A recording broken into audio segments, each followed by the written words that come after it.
It's the Olympics. How are you going to get a full Olympic tournament in? Just not going to happen.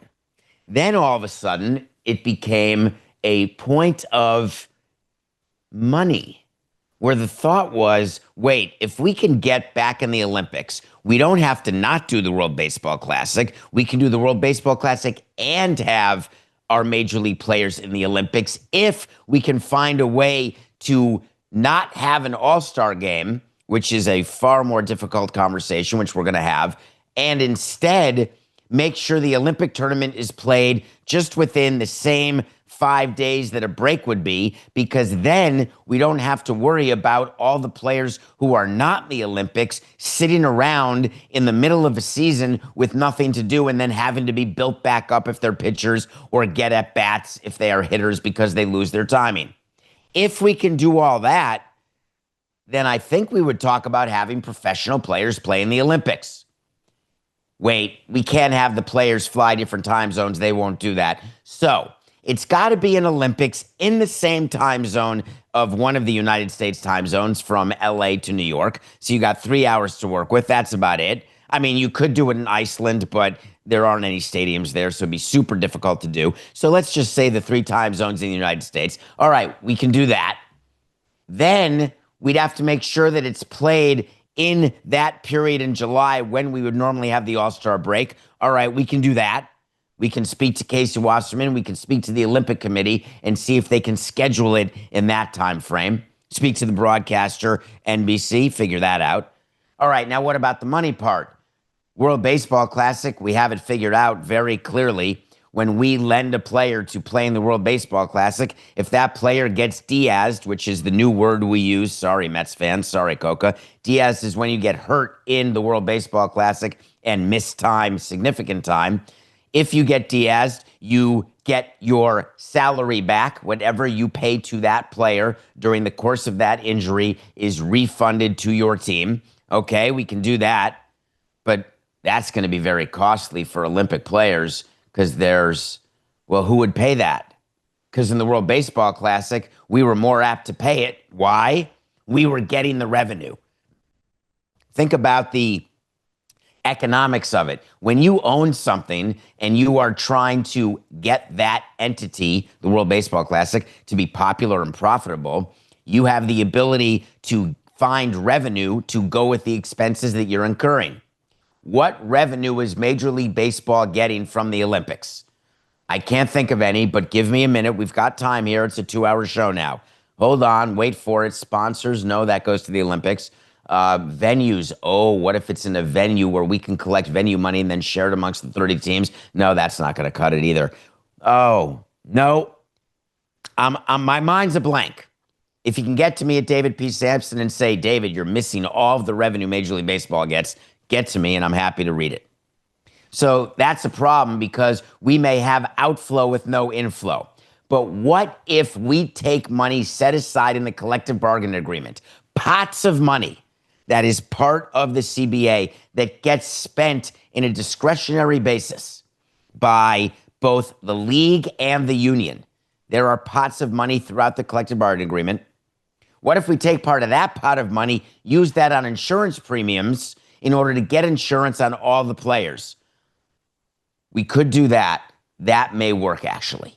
Now, what do we do about the timing? Well, the timing is such that Casey Wasserman and the Olympic Committee said, no problem. We will do the Olympics in 2026 from July 15th to July 20th, a Saturday to a Thursday. Brilliant.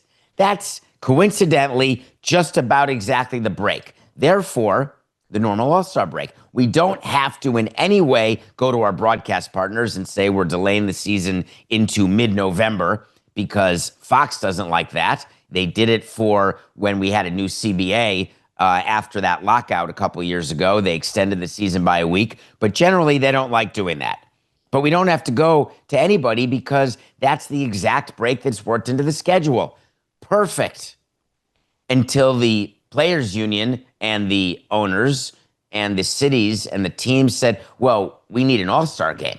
We're not going to go a year without an all-star game. How do I know that? Because one of the proposals we had on the competition committee and on the strategic planning committee within baseball was, let's move the World Baseball Classic to July, the semis and the finals. Therefore, players will be stretched out, pitchers will be stretched out, less chance of an injury. It's all going to be great. And every 4 years, we'll eliminate the All-Star game and do the World Baseball Classic instead. We could not get any momentum for that thought. Why? One, cities like hosting the All-Star game. Unlike the NBA, where you can't find people who want to host it, in MLB, cities want to host it. All of us want to host the All-Star game. Two, that's an interesting one, actually, because what about all the bonuses that are paid to the players to be All-Stars? What about the fact that it becomes part of their resume, part of their legacy, part of their statistical being is to be an All-Star? It doesn't, we'd have to change arbitration criteria to include All-Star or Olympic appearance. Or maybe we put in every contract that if you're an All-Star, you get a $50,000 bonus. We're going to talk about this later in the show. If you're not an All-Star, but we feel like paying you the bonus, you'll get a bonus. Why don't we add, if you're an Olympian, you get an Olympic bonus. Do you get a bigger one for gold or silver or bronze? What if you don't medal at all? Is it just being on a team? But then you're going to have players competing and feeling like they got to play in the Olympics, even if they don't want to, for whatever reason they may have, but they'd want to be an All-Star. So you got to figure out contractually how that's going to work. So that's just several of the issues about putting Major League Baseball in the Olympics. But here's the good news. Rob Manfred and Tony Clark are feeling really good about it. Tony Clark said, we're willing to talk, and we are talking, but we really have to think about players who aren't participating. And is he talking about the players who have all-star clauses who aren't participating? No problem. Rob Manfred said, I've got a solution to that.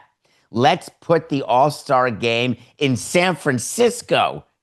Wouldn't that be perfect? Because then the all-star game in San Francisco would be directly where the players would be. Well, hold on. How would that work? Would there be an all-star game during the Olympic time?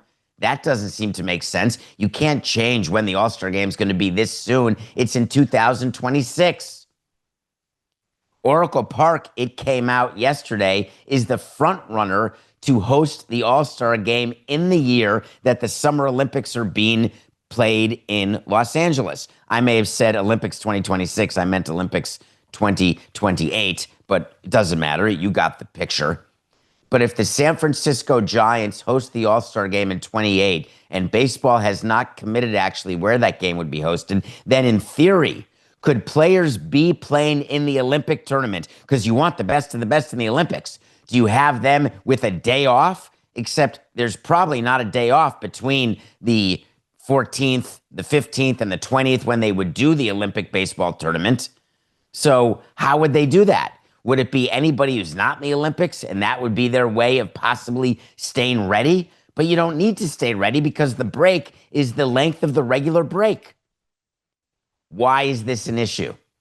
Because the union and the league are arguing about so many other things that when they actually have commonality of purpose, they tend to keep it to themselves. So Tony Clark had to come out with all of these statements about, hey, we got to figure out what it's going to look like, what's going to happen to players who aren't participating, what are the scheduling adjustments, what are the travel considerations, what does it mean with regards to players and insurance and all the other things.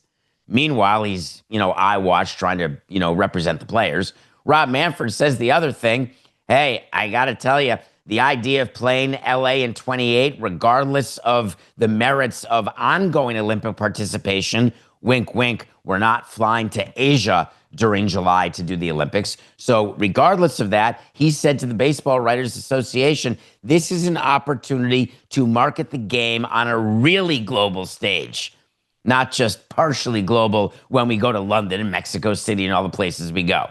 Therefore, they're going to find a way to play 162 games in 2028. There will be a new collective bargaining agreement by 2028, even if there's a stoppage in 27, that will include what the Olympic participation is going to look like.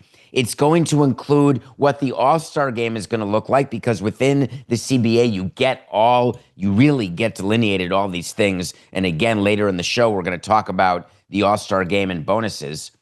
But with the new CBA, it will include all of these provisions because it is in the best interest, not just of Casey Wasserman and Los Angeles and the United States of America.